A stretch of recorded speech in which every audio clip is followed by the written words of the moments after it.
ভাইয়া আমি এটা আসলে বলে দিচ্ছি, আমি আর আমার ভাই টিভির খবরের মাধ্যমে দেখলাম যে মোবাইলের জ্ঞানের মধ্যে দেখলাম ইউটিউবে ভিডিও দেখলাম, দেখার পরে ভাই আমাদের কাছে খুব খারাপ লাগলো। তারপর আমরা মানে একটু মিলে মনে মনে ডিসিপ্লিন করে নিলাম যে আমরা একটু ওই জিনিসটা আমরা দেখি। এখানে আসার পর আমি যে এখানে যে হয়েছে ওই বিপ্লব হয়েছে আপনাদের মাধ্যমে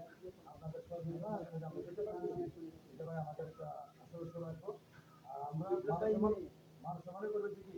আমরা কিন্তু গুলির ভিতর, হ্যাঁ আমরা গুলির ভিতর কিন্তু কারণ একটাই যে গুলির ভিতরে অনেক আছে, এই যে যারা মানে ইয়াতে আছে ওই যে কি বলে ওই যে বোর্ডিং এর ইয়াতে উঠে আশ্রয় কেন্দ্র উঠছে, এই যে তারা যে আশ্রয় কেন্দ্র উঠছে তারা কিন্তু পর্যাপ্ত পরিমাণ ভালো পাচ্ছে মানুষ দিচ্ছে, কিন্তু এই গুলির ভিতরে কিন্তু কেউ ঢুকতেছে না, কেউ দিতেছে না। যার মাধ্যমে আমরা এই যে এখানে বিপ্লব বাইরে করলাম, মিলাদ বাইরে করলাম আপনাদের সহযোগিতার মাধ্যমে করোনার ভিতরে কিন্তু মানুষে পাচ্ছে না, সেই জন্য আমরা এই মানুষদেরকে দেওয়ার জন্য আপনাদেরকে আমরা ধরছি, আপনাদের আমরা পাইছি, আপনাদের সহযোগিতা দিতে